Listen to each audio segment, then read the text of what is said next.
Bom dia, irmãos. Graça e paz. Hoje o pastor foi lá para Bereia, a gente trocou, ele foi para lá e eu estou aqui no lugar dele.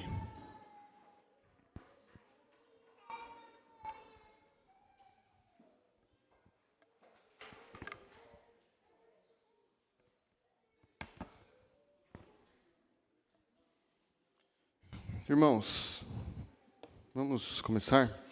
Essa aula, a gente vai tratar sobre o catolicismo. Óbvio que esse é um assunto extremamente amplo, então a gente vai pegar um ponto dele bem pequeno e pensar sobre esse tema. E eu acho que isso tem uma importância que vale a pena a gente pensar. Primeiro, o porquê que a gente vai tratar sobre esse tema. Por que vale a pena tratar sobre esse tema? Então, uma pergunta antes da gente começar. Quem é que já foi católico? Católico praticante, né? Católico que ia na igreja. Eu também, eu fui batizado na igreja católica, mas não fui praticante. Não ia, né? Frequentemente. E por que eu acho que isso é uma questão importante para a gente pensar? O catolicismo, nos últimos anos, ele vem caindo. A gente vê, caindo, que eu digo assim, nos números de Ibope mesmo, de estatística. Você vê que os evangélicos tendem a crescer o número, mas o catolicismo vem caindo. Só que, mesmo assim, eu acho que até por isso, né, até por causa disso, quando a gente vê de vez em quando algumas notícias de protestantes, evangélicos que se converteram ao catolicismo. Alguém aqui já viu? Não faz muito tempo que eu vi era um presbiteriano que tinha se convertido até pastores, né? E aí, assim, quando a gente vê esse tipo de notícia, há um alarde muito grande. Os católicos trabalham muito na internet, eles são fortes nisso, e eles divulgam isso amplamente, fazem muito barulho. E a questão que eu acho, na verdade, não é nem essa, né? Eu acho que essa nem é o ponto maior, mas o que eu vejo como um ponto mais importante da gente pensar é para a nossa fé mesmo, no sentido de compreender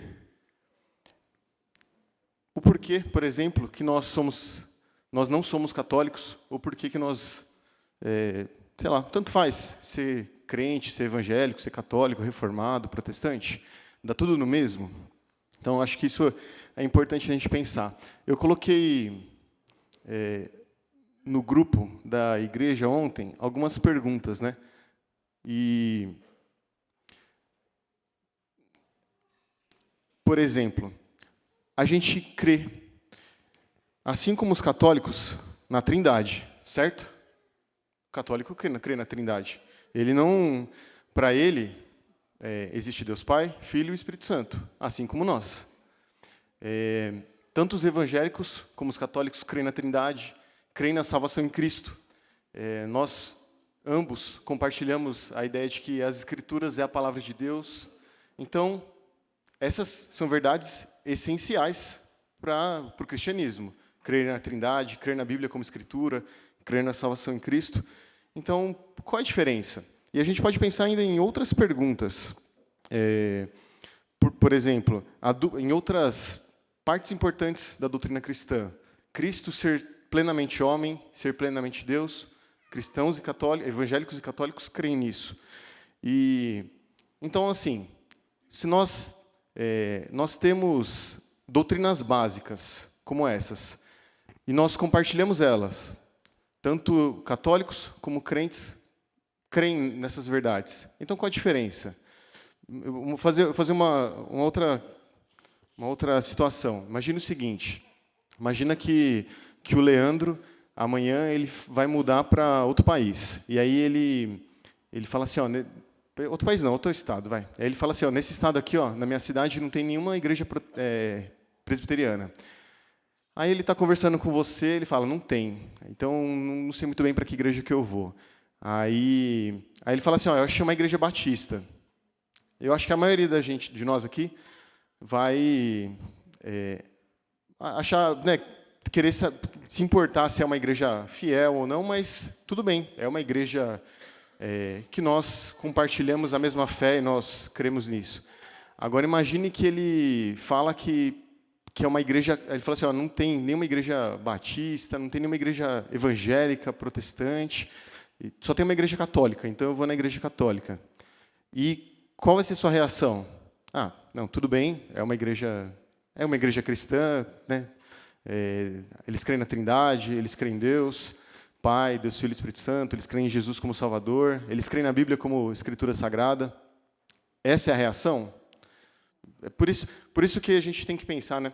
Eu acho que muitas vezes a gente acaba pensando, refletindo, ou conscientemente ou inconscientemente, às vezes com o catolicismo sendo mais um ramo do cristianismo, ou sendo algo como uma outra denominação. E a minha ideia é trabalhar isso. Será que, mesmo que tenham essas compatibilidades, é a mesma coisa? Ou é parecido? Essa aqui é a minha ideia. Essa aula, irmãos, eu baseei na minha monografia do seminário, que eu estou quase para entregar. Então, eu estou estudando muito sobre isso, e aí eu tinha pedido para o pastor para usar essa aula em específico. E aí, eu queria colocar uma polêmica. Quem aqui já viu na Confissão de Fé, tem um capítulo 25, parágrafo 6, que ele fala que o Papa... Vamos ler, vai. Não há outro cabeça da igreja, senão o Senhor Jesus Cristo. Em sentido algum, pode ser o Papa de Roma, o cabeça dela. Mas ele é aquele anticristo, aquele homem do pecado e filho da perdição, que se exalta na igreja, contra Cristo e contra tudo o que se chama Deus. Então, a Confissão de Fé está falando claramente que o Papa é o anticristo. E aí, esse é um parágrafo polêmico da Confissão de Fé, super polêmico, e durante os séculos ele vem sendo discutido. E tem várias posições sobre ele. Então, o que a gente acha? Qual que é a nossa posição? A Igreja Católica, ela é mais um ramo do cristianismo?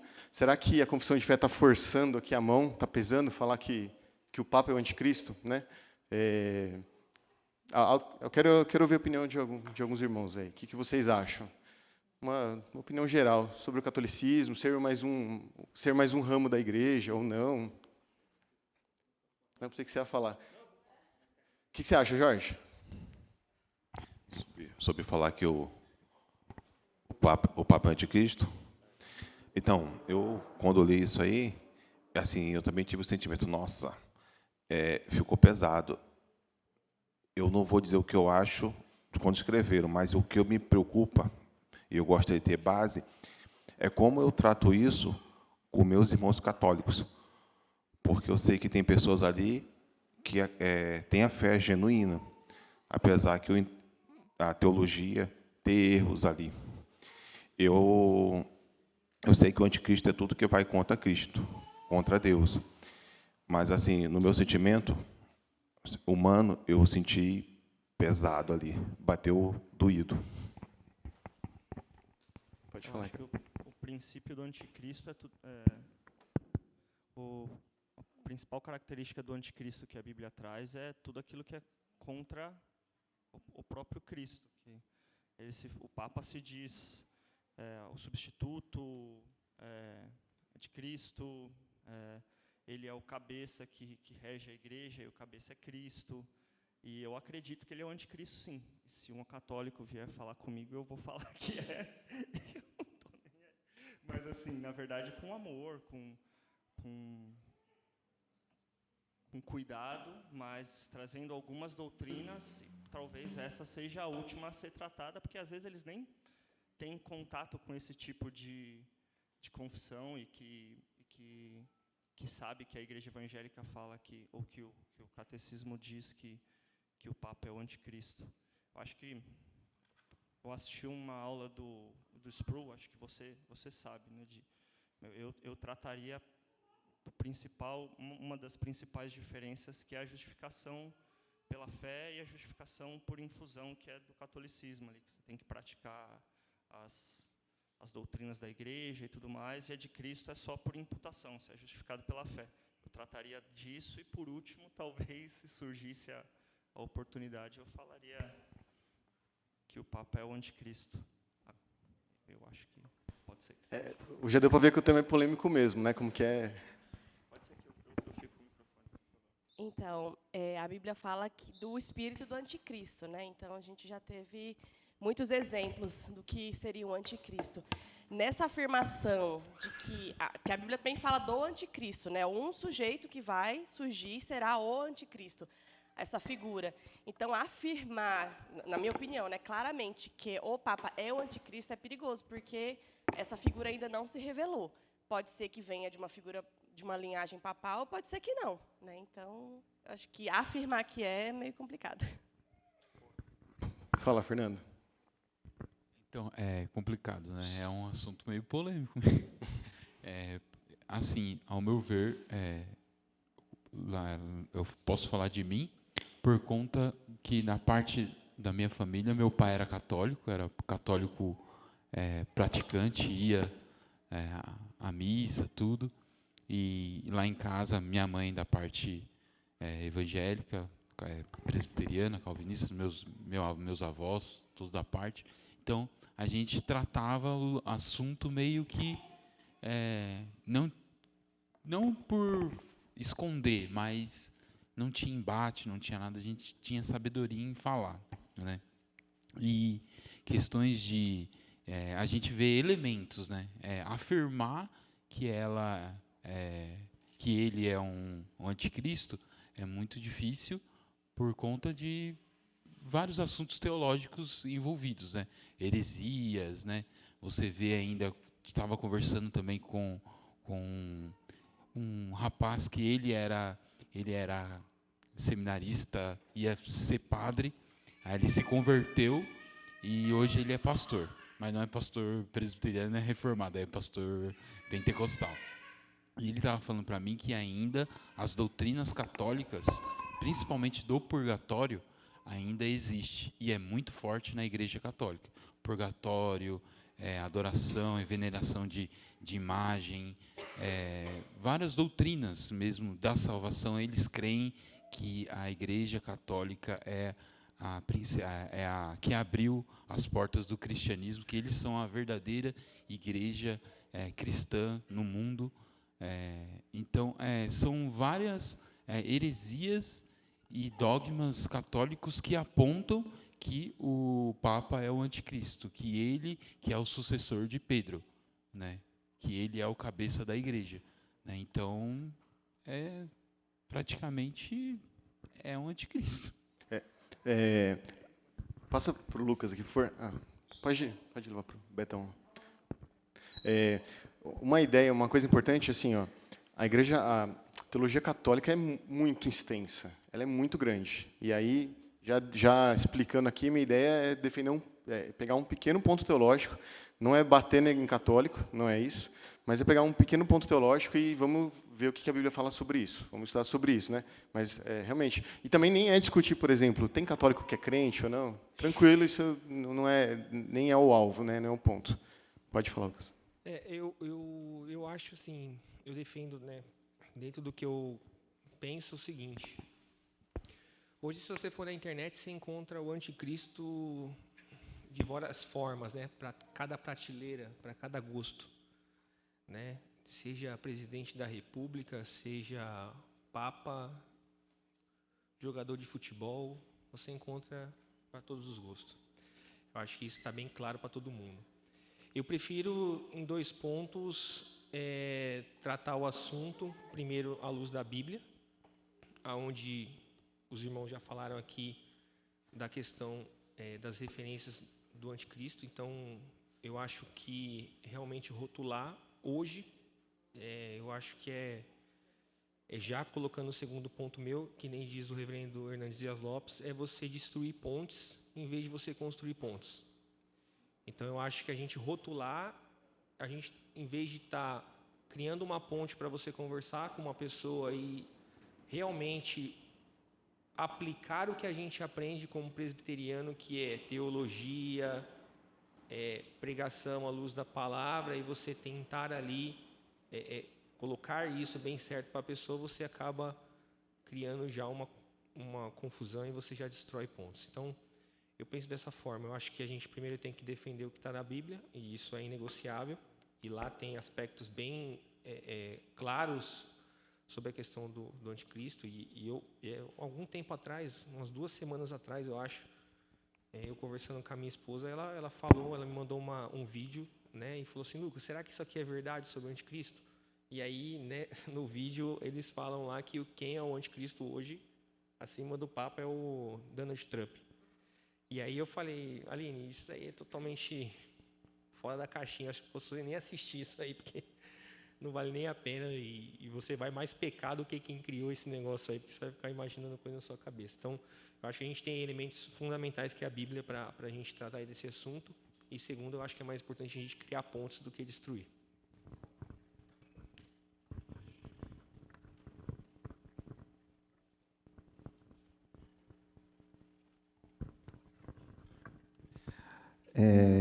Ontem, estava no centro de Guarulhos, né? Aí o Miguel olhou assim, falei, a gente estava lá perto da matriz, e falou assim: nossa, né? Falei: bonita. Falei: você quer entrar? Aí eu levei lá dentro, né? Mostrei para ele, mostrei toda a parte de esculturas, os vitrais, as histórias feitas nos pisos, né? Colocado nos ladrilhos. Mostrei uma outra parte que tinha lá no fundo, que tinha lá como se fosse algo simbólico, né? O corpo de Cristo. E talvez, eu falei para ele: olha, aqui talvez tenha 2 túmulos de algum padre da época, fundador, famoso, alguma coisa assim. Aí eu mostrei os ladrilhos para ele e a parte de cima da igreja. Eu falei: você só tem que prestar atenção em uma coisa. Tem uma diferença aqui que nos deixa a par da fé, que é o quê?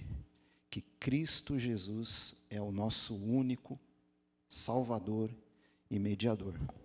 Todas as histórias que vocês estão vendo nos ladrilhos, elas apontam para outros caminhos. E isso, a Bíblia é contra. Então, a gente vê pela parte histórica, certo? O templo em si, a construção. Então, eu mostrei para ele a parte histórica, tudo bonitinho. E mostrei também para ele uma outra coisa: a reverência. É algo que você entra e você não ouve um barulho, há um respeito, há um cerimonial. Então, assim, eu fico triste porque a parte que cabe a fé bem aplicada, ela é bem aplicada, só que o alvo é fora do alvo. Então, fica assim: o que a história conta e o que a Bíblia reproduz são alvos diferentes. O Beto, passa o microfone para o meu irmão, por favor. Eu estava aqui lembrando do meu pai, que ele foi seminarista, né? Ia ser padre, e ele contava que quando ele era jovem, ele frequentava lá o seminário, e aí ele começou a estudar, porque eles estudam latim, estudam todos aqueles escritos antigos, e ele sempre questionava, né, aos padres sobre a questão da idolatria. Ele não entrava muito na questão de outros dogmas da Igreja Católica, porque ele começou a ler a Bíblia e até os próprios escritos que eles estudam, e ele via que sempre falava sobre essa questão da idolatria. Então, eu acho que o que diferencia mesmo, um ponto principal, é a idolatria. Porque até a questão do Papa, que eu vejo assim, como uma figura, eu não falo quem está lá no momento, mas a figura é idólatra. Então, eu acho que o problema maior que separa e que impede, muitas vezes, dessas pessoas que estão lá dentro da Igreja Católica é a questão da idolatria. Porque a própria Bíblia diz que a idolatria se enraiza tanto no coração do homem, que foi o que o irmãozinho falou no início aqui da escola.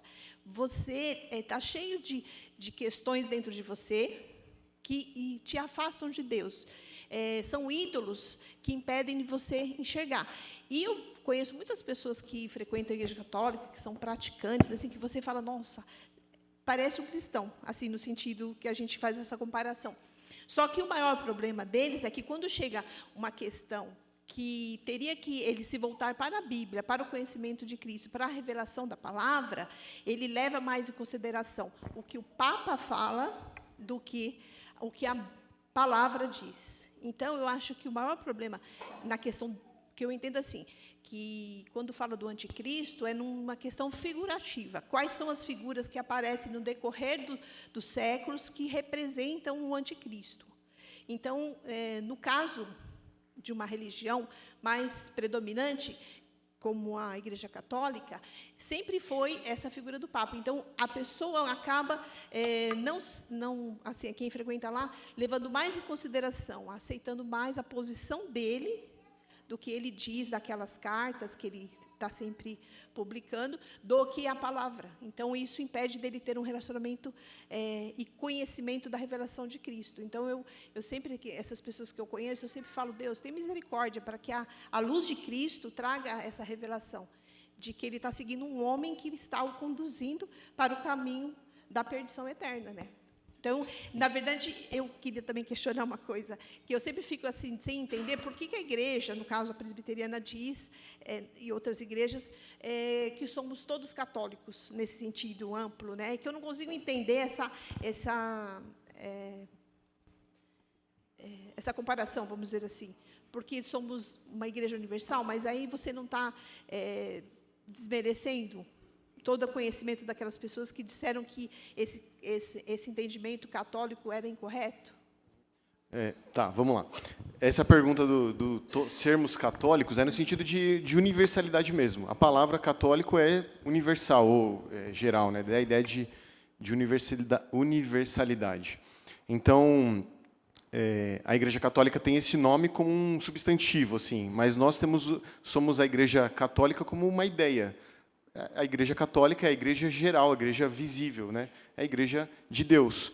Então, essa é a ideia do porquê disso, né? Da gente, até no Credo Apostólico, né? Fala da Igreja Universal. A gente traduz agora como universal, mas a palavra lá é católica, que dá na mesma, né? Mas tudo que os irmãos falaram, quero abrir 2 parênteses. E aí por exemplo, quando a gente estuda aqui uma aula como essa, é uma aula extremamente apologética, fala do que a gente crê e como a gente lidar com pessoas que creem o contrário. E aí, eu já queria deixar um parênteses bem claro aqui, né?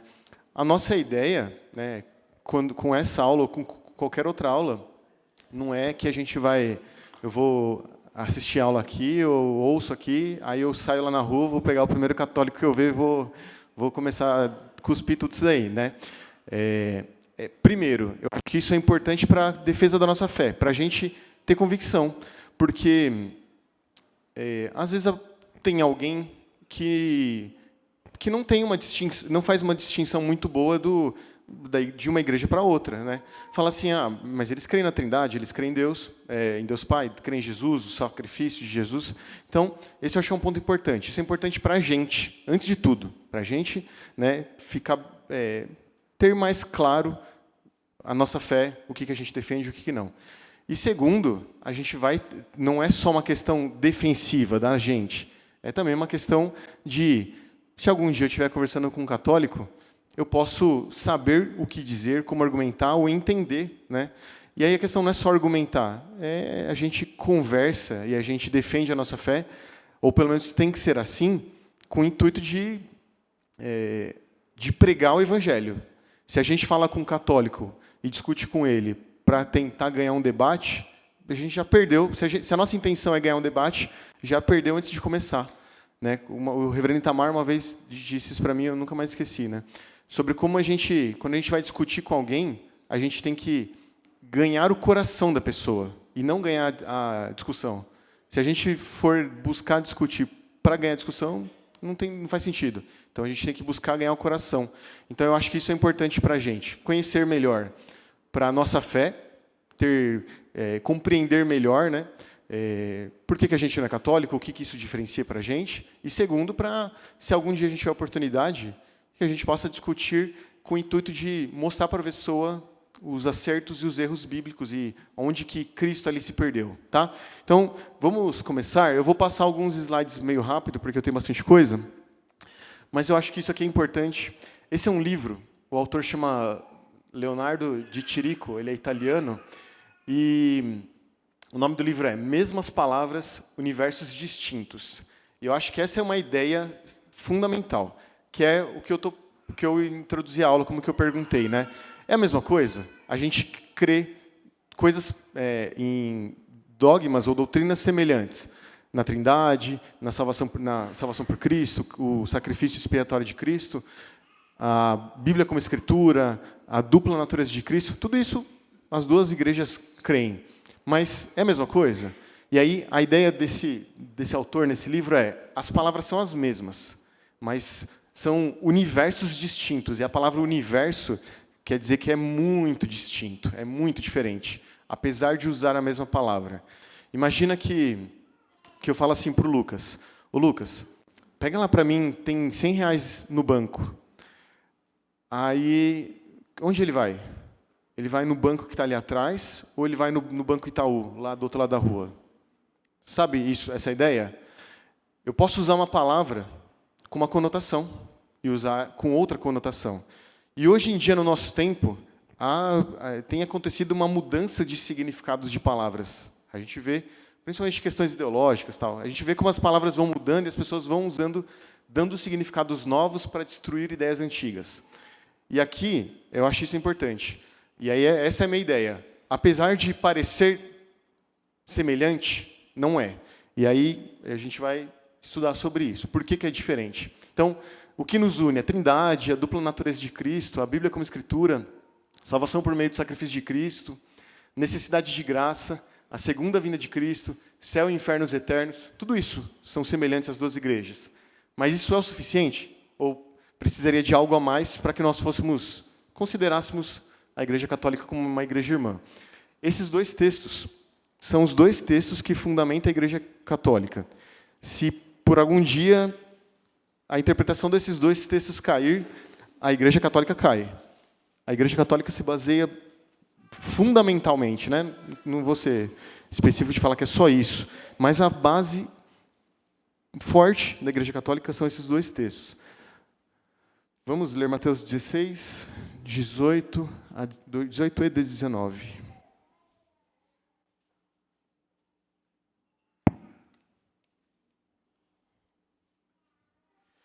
Aqui, Jesus está falando com Pedro, com o apóstolo Pedro. E aí o que ele diz é o seguinte: em verdade vos digo que tudo o que ligardes na terra terá sido ligado nos céus, e tudo o que desligardes na terra terá sido desligado nos céus. Em verdade também vos digo que se dois dentre vós sobre a terra concordarem a respeito de qualquer coisa que porventura pedirem, ser-lhes-á concedido por meu Pai, que está nos céus. Então, esse é um texto super importante, onde Jesus fala para Pedro, né, essa ideia do ligar, o que é ligado na terra é ligado no céu. Eu vou explicar melhor. E tem o texto de João 20, 21.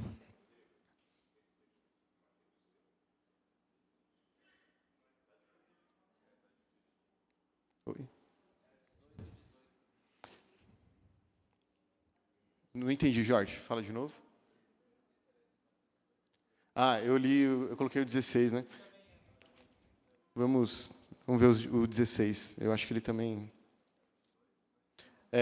Então, o 16, ele também tem a mesma ideia. Também eu te digo que tu és Pedro, e sob esta pedra edificarei a minha igreja, e as portas do inferno não prevalecerão contra ela. Dar-te-ei as chaves do reino dos céus, o que ligares na terra terá sido ligado nos céus, e o que desligares na terra terá sido desligado nos céus. Então, o texto é parecido, mas aqui é importante que é para Pedro, e ele fala da chave, aliás, fala de Pedro ser a pedra, que seria a base da igreja. Então, Jesus dá para Pedro as chaves do reino. Dá para ver a foto ali, acho que está meio escuro, mas é uma estátua de Pedro com as chaves, uma escultura católica, né? Pedro com as chaves do reino. E aí o segundo texto, que é João 21, 15 a 17.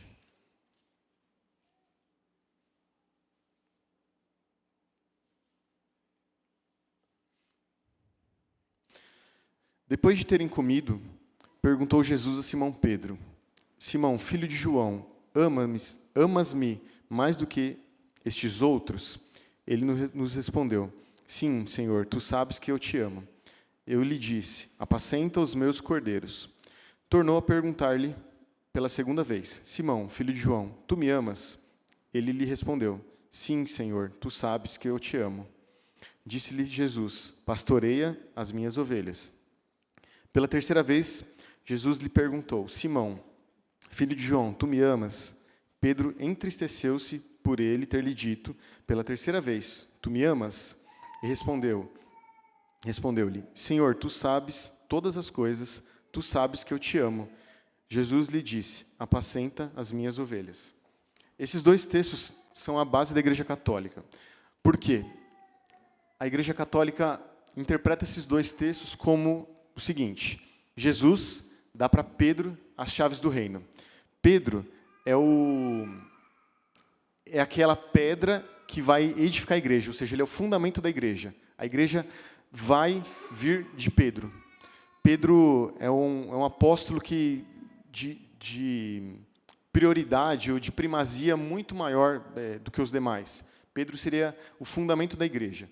Mas ele não é só o fundamento da igreja, ele seria aquele que teria as chaves do reino. Ele poderia ligar e desligar coisas na terra e no céu. Então, a Igreja Católica interpreta isso como um poder, um direito muito grande.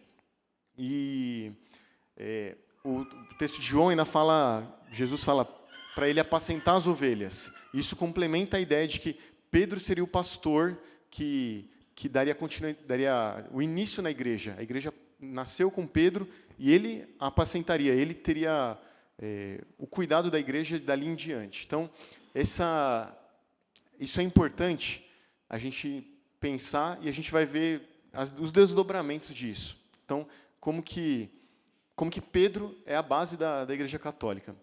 A Igreja Católica crê que Pedro foi o primeiro Papa lá em Roma. Pedro chegou em Roma pela tradição católica.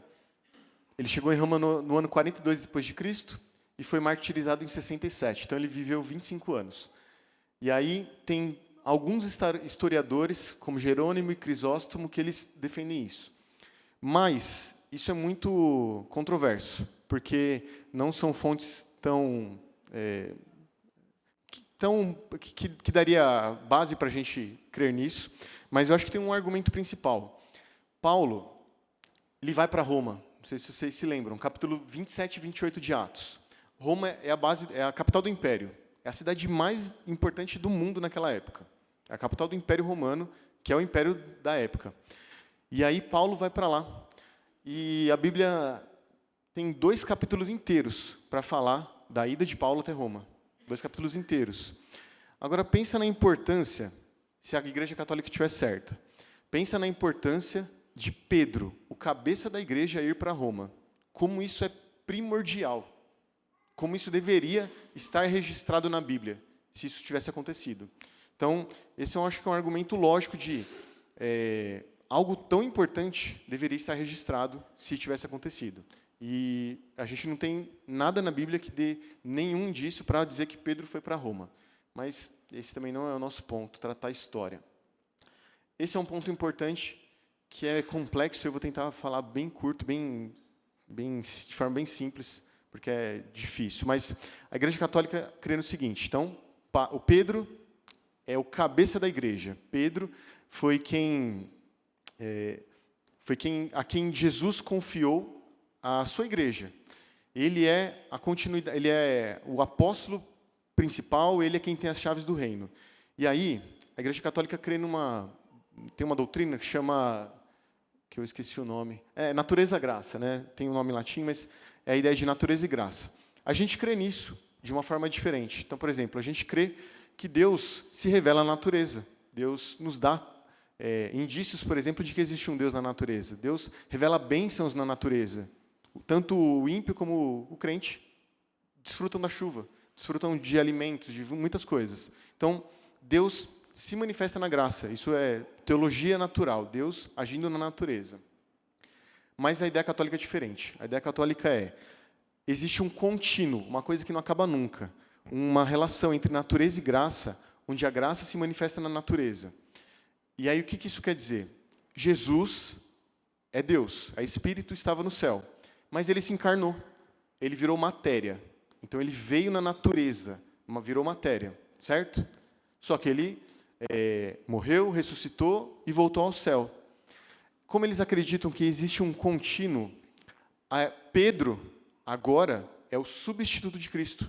Ele é a graça ali encarnada, ou a graça presente na matéria. A Igreja Católica também é um substituto de Cristo. Ela é a graça encarnada. Ela é encarnada não, mas ela é a graça expressa na matéria. E aí, não sei se é complexo, mas o que eles acreditam que isso sempre vai existir? A graça expressa na matéria, na natureza. Então, trazendo, né, de forma direta, o que isso significa? Pedro é o substituto de Cristo. Por isso que a Igreja Católica dá tanto poder a Pedro e consecutivamente aos papas. E consecutivamente aos padres e todo o clero. Vocês já viram alguém se confessar a um padre e ele tem os pecados perdoados? Quem perdoa pecados? Na Bíblia. É Deus. É Jesus, né, na pessoa de Cristo. É só em Cristo que nós temos pecados perdoados. Como que pode um padre perdoar pecados? Porque, na verdade, ele é uma continuação do corpo de Cristo. Cristo foi para os céus, mas Cristo está presente no Papa, Cristo está presente na Igreja e Cristo está presente no clero, ou seja, nos padres. Essa é a implicação da graça de Deus expressa na matéria. Então, tem que existir um ponto de graça ali. Então, Cristo, o Filho, né, a segunda pessoa da Trindade, está no céu. Mas ele deixou uma continuidade sua. Eles creem que Pedro é o cabeça da igreja. Pedro, né, e aí, consecutivamente, os papas que vieram da sucessão de Pedro, eles são uma continuidade de Cristo. Eles são Cristo encarnado, eles são Cristo expresso na matéria. Dá para entender, é complexo, mas a ideia é essa. E isso é importante por isso, porque Pedro não foi só um apóstolo. Ele foi um apóstolo que, para eles, né, a teologia católica, por Cristo, ele recebeu o poder de substituí-lo. E aí, o papado, né, Pedro foi o primeiro papa para a Igreja Católica. Depois vieram outros. Existe a sucessão sucessão papal. Todos eles são uma expressão de Cristo. Cristo ali não é só que Cristo elegeu pessoas. Por exemplo, a igreja crê que nós, aqui, presbiterianos, nós cremos que Deus escolhe pessoas, por exemplo, para o ministério, escolhe pessoas para missões, escolhe pessoas para diversas áreas, certo? A gente crê nisso. Mas quer dizer, então, que o pastor Lucas, ele é mais santo no sentido, não no sentido de santificação, caminhada cristã, mas no sentido de um poder especial, uma santidade de poder, como se crê na Igreja Católica? A gente crê que todo pastor é pecador, todo seminarista é pior ainda, né, Leandro? Esses são pecadores no limite. Mas a gente crê que em questão de pecado, de natureza humana, todos nós aqui, se tivesse o pastor, se tivesse quem fosse aqui, o Roberto Brasileiro, ou se tivesse, sei lá, um pastor que o Hernandes Dias Lopes aqui do lado, todos nós somos pecadores iguais. A Igreja Católica não crê assim, é bem diferente. Então, isso é importante para a gente entender por que há tanto poder no Papa, na Igreja, na tradição, e a gente vai pensar um pouco mais sobre isso. Então, assim, não é só o Papa que é a continuidade de Pedro, né, a sequência de Pedro, que tem o poder. Também o corpo de Cristo, ou seja, a igreja em si, a Igreja Católica, ela tem poder, ela é uma expressão de Cristo ali. É como se Cristo estivesse materializado ali. Não o corpo de Cristo necessariamente físico, onde a gente vê, mas Cristo está ali materializado. Tá? Então, por isso que a Igreja Católica, a gente fala, né, que a Igreja Católica crê na tradição, crê na Bíblia, mas também crê na tradição. Né? E a tradição no geral, a tradição é muito abrangente. A tradição é o que aconteceu na história, mas a tradição também para eles pode ser o que os concílios ali dizem. Então, se tivesse um concílio católico hoje que dissesse, que aceitasse, sei lá, qualquer heresia, para eles teriam que aceitar, porque o concílio, o clero ali, a reunião de bispos fazem parte da tradição. Então, o que se resolve ali faz parte da tradição. Como a tradição tem a relação com a igreja, tem o poder da igreja, é uma expressão de Cristo. Então, eles têm o poder de Cristo. Deu para entender o peso de tudo isso? E por isso que a gente vê essas ideias de poder, de perdoar pecados. Quando o Papa fala algo, né, a declaração dele, o termo técnico é ex cátedra, ou seja, que ele fala formalmente, vira uma lei ali, uma norma. Então, assim, a gente tem alguns textos para pensar. Pedro foi o primeiro Papa mesmo? Vamos ler. Vamos dizer o seguinte, Leandro, você começa 1 Pedro, a Ana e Mateus, e aí vai indo até o Samuel, por favor. Então, esses textos são alguns textos para a gente pensar se será que Pedro realmente foi o primeiro Papa. Pode ir lendo, então. 1 Pedro, né? Eu estou em 2 Pedro.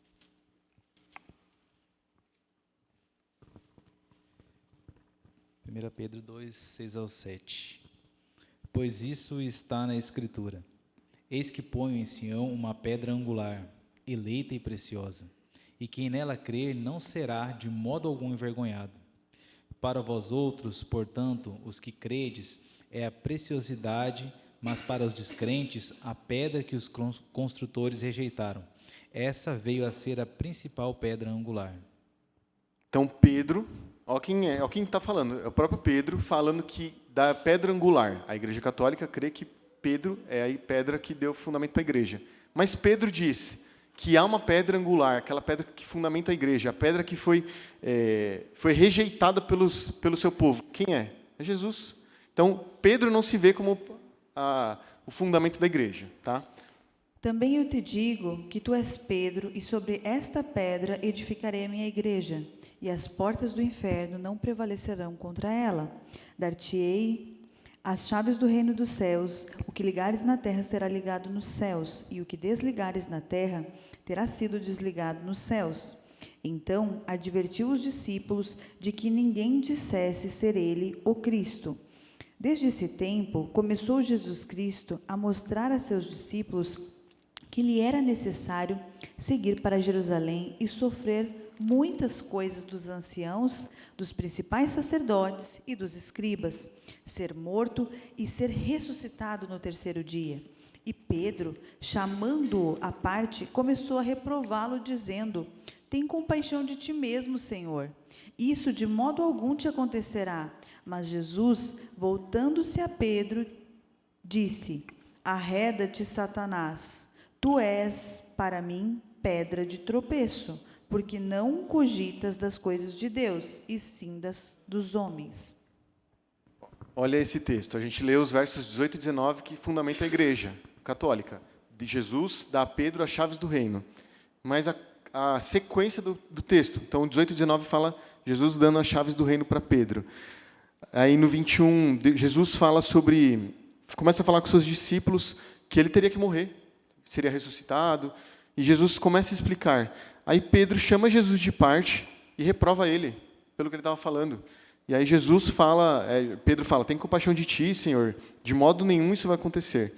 Aí Jesus volta para Pedro e fala: arreda, Satanás. Tu és para mim pedra de tropeço, porque não cogita das coisas de Deus e sim dos homens. Então, assim, será que Pedro é o fundamento da igreja? Será que a Bíblia nos dá a entender isso? É o texto na sequência, e Pedro já solta uma dessa. Pedro, vocês se lembram quantas coisas Pedro sai atropelando, fala coisas fora do momento. Então, assim, a Bíblia não mostra Pedro como alguém assim, com poder diferenciado, alguém diferente no sentido de um valor como a Igreja Católica dá. Pedro é um homem de Deus, é um apóstolo de Deus e é um pecador como nós somos. Não há nada de especial e de diferente em Pedro que não há em nós. Pedro foi um eleito de Deus para ser um apóstolo e realmente a gente pode entender que ele é o fundamento da igreja no seguinte sentido. Deus usou grandemente Pedro, assim como usou grandemente Paulo. Paulo com os gentios, Pedro com a igreja judaica e com os outros apóstolos também. Então, nesse sentido, a gente acredita que Pedro, e eu acho que essa é a melhor interpretação do texto, Pedro sim, Jesus está falando que Pedro seria uma base para a igreja, mas não a base da igreja no sentido católico, de Pedro é o cabeça com com plenos poderes na igreja. Isso não existe. Então, Pedro tem grande importância, mas Pedro não é um homem diferente da gente. Pode ler o próximo texto. Lucas 9:33.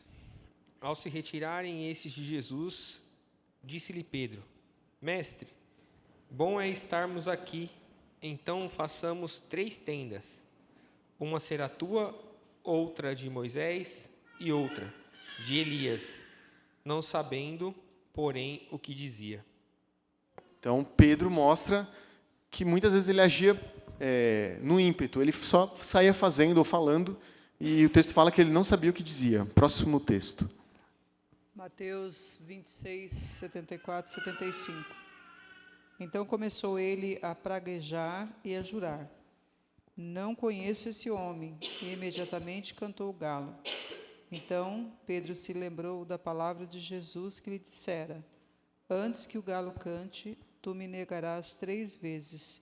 E saindo dali, chorou amargamente. Então Pedro nega Jesus 3 vezes. E o último texto de Gálatas. Quando, porém, Cefas veio a Antioquia, resisti-lhe face a face, porque se tornara repreensível. Com efeito, antes de chegarem alguns da parte de Tiago, comia com os gentios. Quando, porém, chegaram, afastou-se, e por fim veio a apartar-se, temendo da circuncisão. E também os demais judeus dissimularam com ele, a ponto de o próprio Barnabé ter se deixado levar pela dissimulação deles. Quando, porém, vi que não procediam corretamente segundo a verdade do Evangelho, disse a Cefas na presença de todos: Se sendo tu judeu, vive como gentil e não como judeu, por que obrigas os gentios a viverem como judeus? Esse texto, Pedro começa a pesar a mão, ele começa a cobrar um uso da lei para os gentios. Ele começa a forçar, né, um uso que não era devido. E aí Paulo chama ele na frente de todo mundo e Paulo dá uma bronca em Pedro. Então, esses são textos que mostram a natureza de Pedro. Pedro é um homem pecador. Ele é um discípulo de Cristo. Ele é um homem escolhido por Jesus para ser um dos cabeças ali da igreja, como aquele que iria dar início à igreja. Mas é isso. Ele continua sendo um pecador. Ele continua sendo um homem. Então, esse papel que a Igreja Católica dá para ele não é devido. Eu não vou falar sobre isso, mas o papado nem sempre existiu. Se você estudar a história cristã, o nome Papa começa a ser usado no ano 400. Então, a gente fala, a Igreja Católica crê, né? Sempre houve um Papa. Se você estudar a história cristã, você vai ver que teve uma época que teve 3 papas simultâneos, um em Roma, um na França e o outro, esqueci o nome da cidade, mas houve 3 papas juntos, houve momentos com 2 papas juntos. Não houve na história sempre um papa. O primeiro papa, o nome papa começou a ser usado no ano 400, então, historicamente é complicado essa defesa. E agora, o que eu queria tratar? Alguns dos nomes dos papas. E aí é onde eu acho que a gente os títulos de papado, né? Eu acho que é aí onde a gente vai trabalhar melhor e vai ver como que a gente vai pensar lá com a questão da confissão de fé. Então, um dos nomes do Papa, né, um dos títulos que o Papa recebe é Pontífice. Alguém já ouviu? Pontífice ou Pontífice Maximus, né, os nomes latim. Esse nome, Pontífice, significa construtor de pontes. E esse nome tem origem lá antes da Igreja, lá no Império Romano. Os imperadores, né, eles eram os pontífices. E eles eram os pontífices no sentido de os romanos, eles eram pagãos. Eles tinham deuses, eles ofereciam sacrifícios pagãos.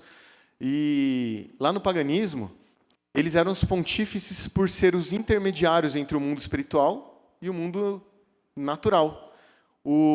Na antiguidade, normalmente, quase todos os impérios, todos os reinos, acreditavam que o seu rei era um deus, ou pelo menos uma manifestação de Deus. Ali, isso era comum. Os gregos criam nisso, diversos povos criam assim. E os romanos também. Então, eles criam que o imperador era um deus, era uma divindade. Só que ele era uma divindade ali encarnada na matéria. Então, ele vai ser o pontífice, o intermediário entre a natureza e o espiritual, certo? Isso os romanos acreditavam. Por isso ele era o Pontífices Máximos. E o Papa herdou esse nome. O papado tem um título pagão, certo? Isso também não é nada de outro mundo. Se você pesquisar, é tranquilo de se achar. Por isso, por exemplo, isso fala sobre o Papa ter poder no purgatório. O Catecismo Católico fala que o Papa tem poder total nas coisas materiais, no mundo, e ele tem poder no purgatório. Total não, ele tem poder pleno, né? Ele tem poder, por exemplo, de retirar almas do purgatório por meio das indulgências. Então, isso fala sobre o Papa ser um pontífice, alguém que faz essa intermediação. Esse título eu acho que, pelo menos para mim, é o mais importante. Vigários, né? Vigário, que significa substituto. Já ouviram falar sobre o sacrifício vicário de Cristo? Vicário é latim, que significa o sacrifício substitutivo de Cristo. Então, Cristo houve o sacrifício substitutivo de Cristo em nosso lugar, correto? O Papa é o vicário, ou o vigário em português, que é o substituto de Cristo. Isso tem uma força muito grande. O Papa, ele é, como eu disse, né, ele é o corpo de Cristo, ou a continuidade de Cristo encarnada na matéria. Por isso que o Papa tem tantos poderes, o Papa pode dizer algo e a igreja vai acatar. O Papa perdoa pecados. O Papa tira almas do purgatório. O Papa, quando eu digo Papa, né, eu estou falando do Papa, a imagem do Papa. Mas tem uma coisa que é importante a gente falar. O Papa é o sucessor de Pedro, certo? Os padres são os sucessores dos demais apóstolos. Então, eles herdam esse poder papal. Não tanto, mas eles também perdoam pecados. Por isso que há confissão de pecados. Os católicos se confessam aos padres. Então, em algum nível, os padres também são os sucessores dos demais apóstolos, e eles são, como clero, né, como ali os bispos, os arcebispos, padres e toda a estrutura católica, eles são diferenciados. Já ouviu falar sobre clero? O clero, né, são os oficiais e os leigos. A Igreja Católica tem isso muito claro. Os leigos são as pessoas que não são oficiais da Igreja. E isso não quer dizer que é igual a gente acredita aqui. Na Igreja tem os oficiais, tem as pessoas que têm cargo na Igreja e tem as pessoas que não têm cargo. Isso é uma questão só de ter um cargo ou não. Para a Igreja Católica, há muita diferença. O clero tem poder sobre a Igreja, tem poderes muito diferenciados dos leigos. Por exemplo, se um católico vai ler a Bíblia dele e ele vai, sei lá, ele lê alguma coisa lá que ele acha que a igreja não está seguindo muito bem, a igreja segue uma interpretação não muito boa, e ele vai lá discutir com o padre dele, a tendência é que o padre vai deixar de lado, porque quem interpreta a Bíblia não são os leigos, são o clero. Quem interpreta a Bíblia é o clero. Os leigos podem ler a Bíblia, podem ler e tirar a conclusão deles. Mas se a interpretação deles começa a afetar de alguma forma, ele vai ter um problema, porque a forma, tanto a vida dele como dos demais, porque quem tem o poder de interpretar a Bíblia? Somente o clero. Então, não é uma diferença meramente de ter cargo ou não. É uma diferença no sentido de poder mesmo. Adriano, passa o microfone para a Nathalie, por favor. O clero, ele é um nível muito abaixo. Por exemplo, na época da Reforma, os cultos, as missas católicas, elas eram realizadas em latim, e ninguém entendia latim. A grande parte do povo era iletrado, eles nem sabiam ler e escrever. E as missas eram realizadas em latim. E eu já vi relatos de os oficiais fazerem a missa de costa para a igreja, e entre eles aqui, falarem coisas em latim que a igreja não estava entendendo. Então, por exemplo, eles falaram coisa, tipo uma piada, assim. Eu já li algum livro no seminário, que eu não me lembro qual, mas que falava isso, que de alguma história que um padre contou lá uma piada para o outro, em latim, ninguém entendia. E aí eles se divertiam. Então, isso não é pensa nessa missa. Isso não é uma missa para o corpo de Cristo. Isso é uma missa realizada para os oficiais. Porque quem estava ali sentado não entendia o que acontecia, estava ali sentado. Né? Então, pensa na diferença entre o clero e os leigos. Pode falar, Nathalie. E isso que você está falando é muito mais chocante, porque assim, a gente, com os oficiais da igreja, né, pastores, presbíteros, diáconos, nós temos não uma devoção, mas a gente tem respeito por ser oficiais, entendeu? Isso não significa que em algum ponto a gente não vai debater se algo está certo ou está errado, porque foi o que você falou, todos nós estamos aqui em condições de pecadores. E dentro da Igreja Católica não há isso, né? Eu trabalho na Santa Casa, lá tem a Igreja Católica, e às vezes no meu almoço eu vou lá e fico observando realmente como que as pessoas elas têm uma devoção ao padre. Então aquilo que ele fala é lei, ninguém discute, enfim, as pessoas elas fazem aquilo e idolatram realmente a vida do padre. Não, porque o padre falou, eu preciso fazer. Não há uma controvérsia sobre isso, entendeu? É uma questão de poder mesmo, é uma questão de uma autoridade que eles acreditam, uma autoridade vinda de Cristo. Ele tem a autoridade de Cristo ali. O Papa é o substituto de Cristo. E os padres, em algum nível também, assim como a igreja, em algum nível, também é substituto de Cristo. Então, o termo vigário, para mim, pelo menos, né, é um termo extremamente forte e fala sobre a importância do papado na igreja. Então, o Papa é um mediador entre a igreja e Deus. E o que a Bíblia fala sobre quem é mediador? É só Cristo é o mediador entre a igreja e Deus. Mas o padre é um mediador. Eu vou correr, irmãos, porque eu quero passar eu tenho umas citações católicas aqui. E aí, assim, eu vou deixar claro a minha fonte. Ó. Eu tirei essas citações todas do Catecismo Católico. Porque às vezes a gente fala coisas que parece... eu não virei católico, mas eu tive que usar bastante no meu trabalho. Então, assim, às vezes a gente fala coisas que parece que está tirando da cabeça. E eu acho que faz parte embasar, fazer algo bem embasado para que ninguém fale assim, mas é só o Rodrigo está tirando da cabeça dele. Né? Nem é tudo assim, sabe? O Rodrigo está criando um espantalho lá e batendo só por... Mas o que o Catecismo Católico fala? Esse é o Catecismo Católico que todo católico que vai fazer eu não lembro, catequese, pega e vai estudar, certo? O catecismo amarelinho que você vê, a gente vê o pessoal passando lá com ele embaixo do braço na rua, tá? Não é nenhum livro de outro mundo que ninguém tem acesso. Então vamos lá, essa é uma citação. O Papa, bispo de Roma e sucessor de Pedro, é o perpétuo e visível princípio e fundamento da unidade, quer dos bispos, quer da multidão dos fiéis. Com efeito, o pontífice romano em virtude do seu munus, ou do seu poder de vigário de Cristo e de pastor de toda a igreja, possui na igreja poder pleno, supremo e universal, e ele pode sempre, livremente, exercer este seu poder.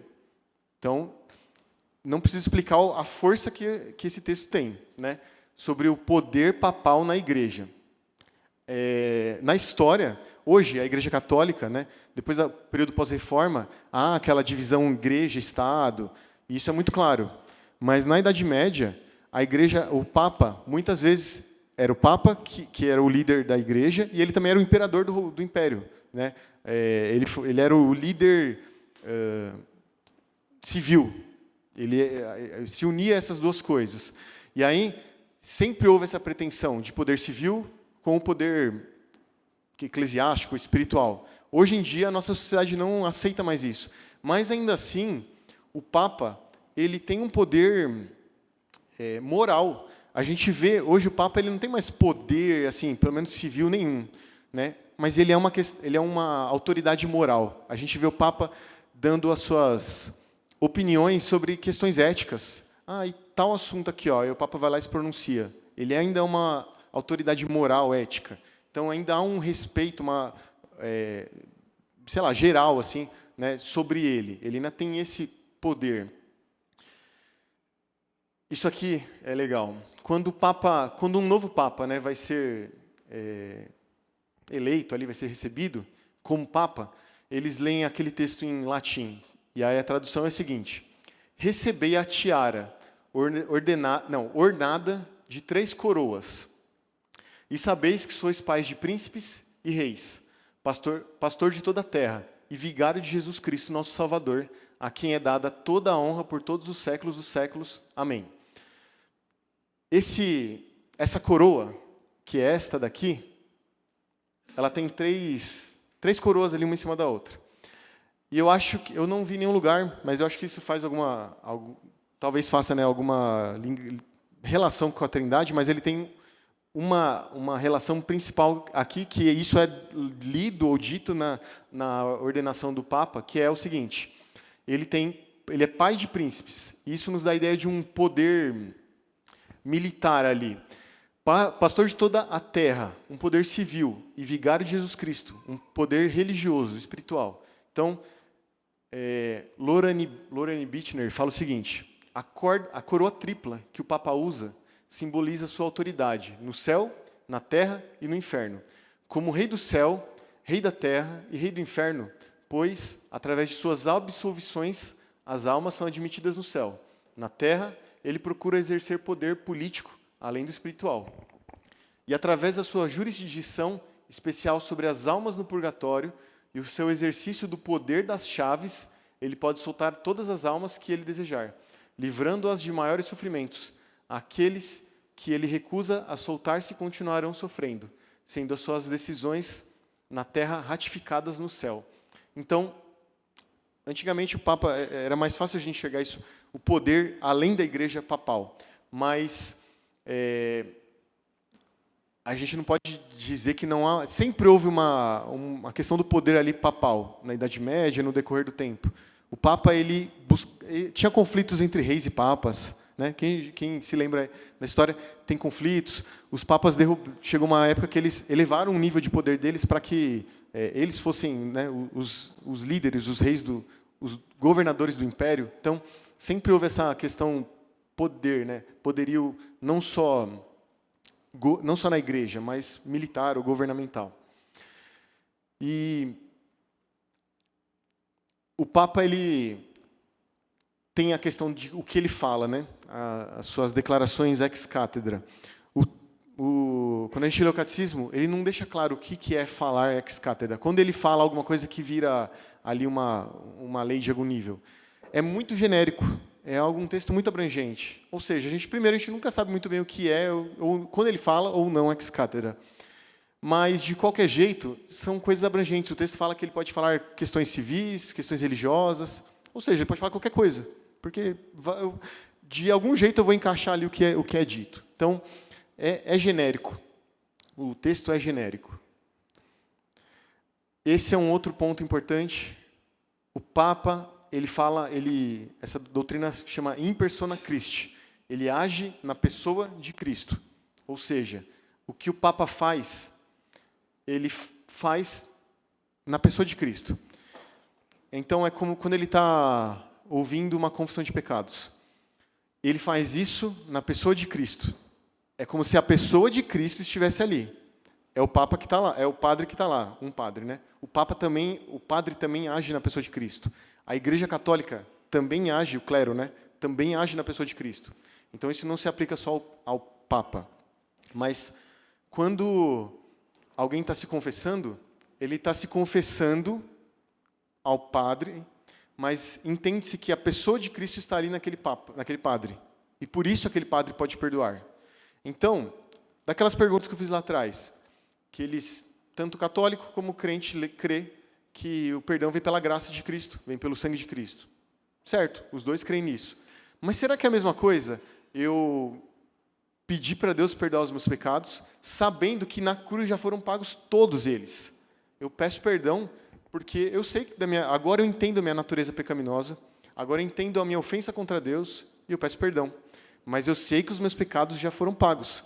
Eu sei que a salvação em Cristo já foi conquistada e eu já sou salvo.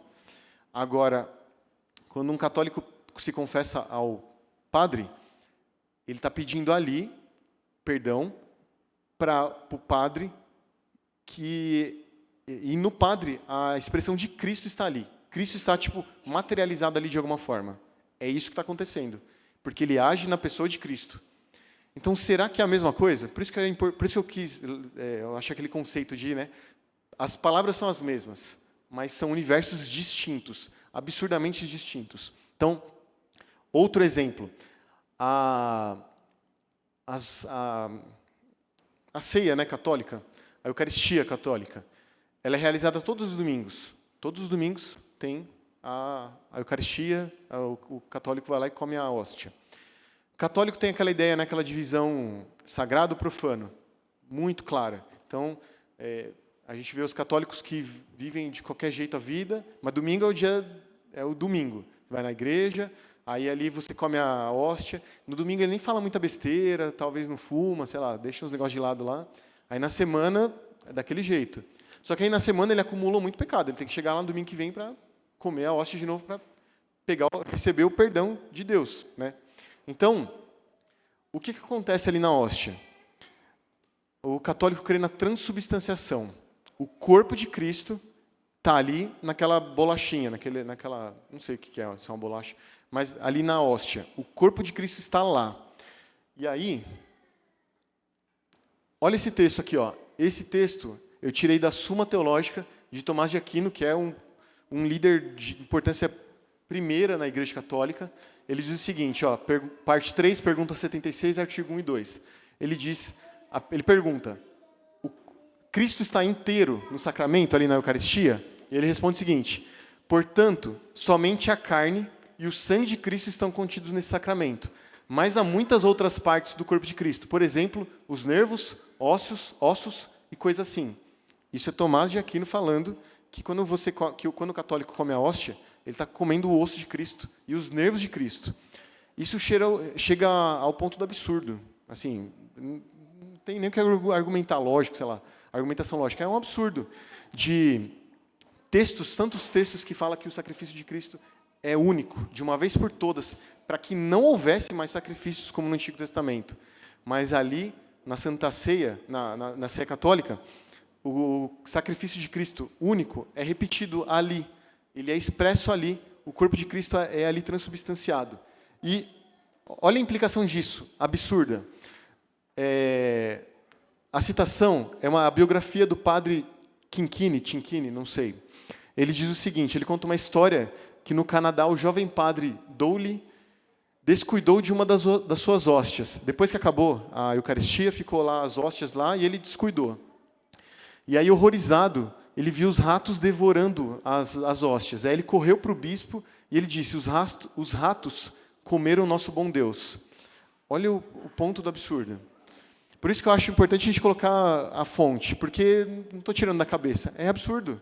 Então, assim, se a hóstia é um sacramento e, portanto, traz perdão de pecados e confirma a salvação, É isso que faz. Os sacramentos católicos perdoam pecados e confirmam a salvação.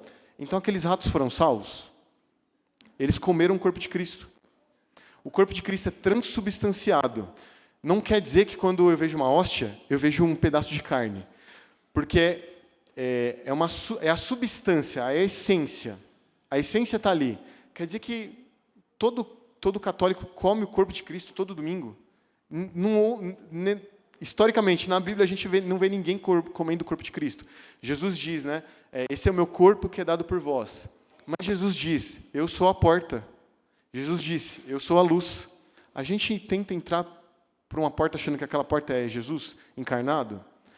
É uma hermenêutica, uma leitura de texto problemática demais. Então, isso é péssimo.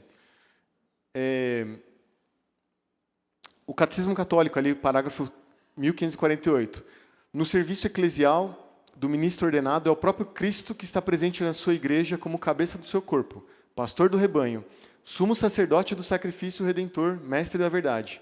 É isso que exprime ao dizer que o sacerdote, em virtude do sacramento da ordem, age na pessoa de Cristo. Então, ele age como o próprio Cristo ali agindo. Eu vou pular, mas tudo isso aqui é citação do Catecismo Católico. Eu vou pular para o nosso tempo, porque eu quero chegar no ponto final para a gente importante. Aqui fala sobre a Eucaristia ainda, né?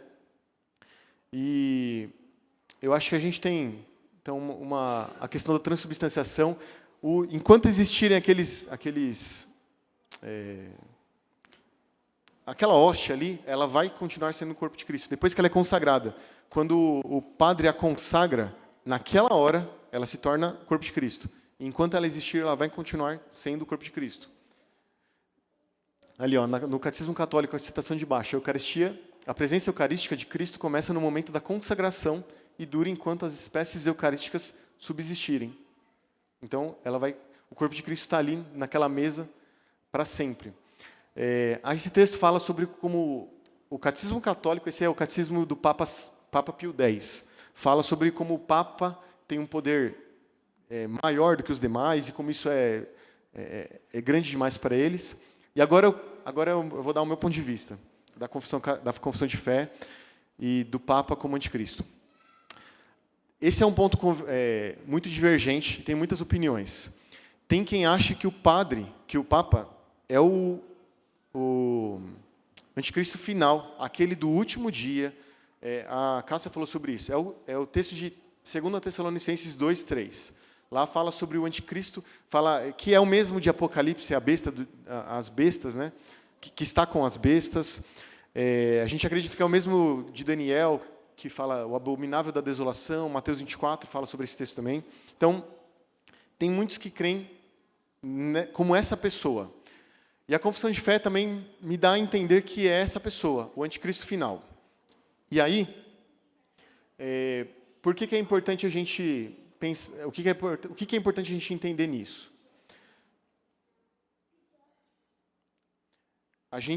A confissão de fé foi criada numa época onde o Papa tinha um poder absurdamente diferente do nosso. O Papa tinha, sim, naquela época, o poder governamental, além do poder acumulado ao poder espiritual, religioso, né? Então, naquela época, eles viam isso. Assim como Antíoco Epifânio, lá no começo da igreja, destruiu o templo, e eles viam, né, como o anticristo. Então, eu não vejo problema na confissão de fé dizer que é o anticristo, ok? E aí a minha defesa é o seguinte: o termo anticristo, antikristos em grego, significa aquele que se opõe, ou aquele que toma o lugar. Então, ser ante alguma coisa, né? Pelo termo grego. Ou é você ser oposto, ou é você substituir, tomar o lugar. E aí, o Papa nem sempre é oposto a Cristo. Pelo contrário, ele usa a pessoa de Cristo, ele se coloca na pessoa de Cristo. E aí ele assume a segunda posição. Ele se coloca no lugar de Cristo. Então, ele age na pessoa de Cristo. Ele perdoa pecados na pessoa de Cristo. Ele tem poderes que ele usurpa de Cristo. Ou ele diz ter esses poderes vindos do próprio Cristo. Então, ele age na pessoa de Cristo. Ele toma o lugar de Cristo. Certo? Então,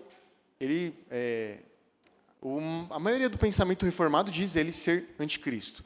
E aí a gente tem que entender, então, em que nível ele é. E aí eu queria ler um último texto. É esse texto de 1 João 2,18. Isso é uma simplificação, tá, irmãos? A gente poderia passar um tempão falando sobre o anticristo. Vários textos falam sobre o anticristo. 2 Tessalonicenses, Daniel, Mateus 24. Mas eu acho que esse texto do João vai dar uma ideia boa para a gente. A gente vai ler só ele. 1 João 2,18. Eu vou fazer a leitura. 1 João 2,18. Filhinhos, já é a última hora. E como vistes que vem o anticristo, também agora muitos anticristos têm surgido, pelo que conhecemos que é a última hora. Então João está falando o seguinte, ele está fazendo a diferença entre o anticristo e anticristos, certo? E João é quem deixa mais claro essa diferença. E aí, boa parte, muitos reformados creem no seguinte, a história vem apresentando diversos anticristos, e esse é o meu posicionamento de muitos. Os papas são anticristos, mas não são o anticristo final do último dia. Pode até ser que o anticristo final do último dia seja um papa.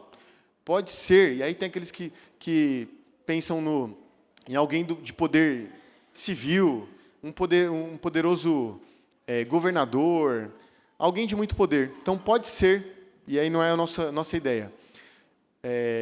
A ideia é há anticristo se revelando na história. E o papel do papado, ele é um papel de anticristo. Certo? Não é, quando a gente fala isso, a gente não está falando de um papa específico. O Papa Pio X é o anticristo. Não é essa a ideia. É a ideia de que o papel do papado, ou a função papal, é uma função que é anticristo. Ou seja, ela toma o lugar de Cristo. Por isso que... E aí, assim, é um assunto divergente. Vai ter várias opiniões. E eu acho que esse tem a ver que é o posicionamento reformado mais abrangente, que mais reformados aceitam. E é a minha opinião. Eu acho que é claramente... O Papa se demonstra claramente um anticristo ao tomar o lugar de Cristo em diversos momentos. E a gente vê isso. A gente viu isso, né? Irmãos, o meu último slide para a gente acabar. Vamos ler, não vamos ler todos esses textos, mas Atos 4, 12.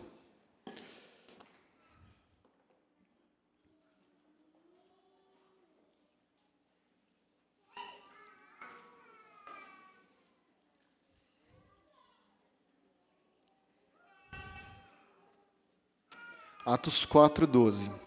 E não há salvação em nenhum outro, porque abaixo do céu não existe nenhum outro nome dado entre os homens pelo qual importa que sejamos salvos. Então não há salvação longe de Cristo. Não há quem possa perdoar pecados de ninguém. E inclusive em Cristo os pecados já foram pagos. 1 Timóteo 2,5.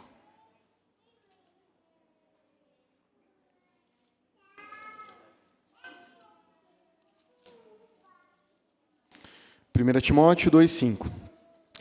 Porquanto há um só Deus e um só mediador entre Deus e os homens, Cristo Jesus, homem. Então, não há outro mediador que possa mediar a igreja. Deus e o corpo de Cristo, ou Deus e a igreja. Não existe. Quando o padre ou o papa, aliás, o papa faz isso, ele peca. E, por fim, irmãos, aquela pergunta que eu fiz no começo, né? Todas aquelas questões. Será que quando a gente fala que a Igreja Católica, ela crê na Trindade, é a mesma coisa que a gente? Será que quando ela fala que ela crê em Cristo como o Redentor, o Salvador, é a mesma coisa que a gente? Ou será que quando ela crê, ela fala sobre as duas naturezas de Cristo, sobre a salvação pela graça? Eles falam que eles creem na salvação pela graça. Pergunta para qualquer católico, eles vão falar isso. Mas será que é a mesma coisa? E aí, por isso que é importante a gente ter uma ideia do que entender que, não, apesar de ter o mesmo nome, apesar de ter a mesma nomenclatura, não é a mesma coisa. Então é isso, irmãos. Esse é o estudo. Eu acho que a ideia a gente não tem que sair arrumando briga por aí. Mas eu acho que isso é importante, primeiro, para fortalecimento da nossa fé. E eu acho que isso é importante, em segundo aspecto, para a pregação do Evangelho. A gente precisa saber o que a gente diz para quem a gente está falando. Então, isso é importante. Vamos orar, irmãos? Vou fazer uma oração para encerrar.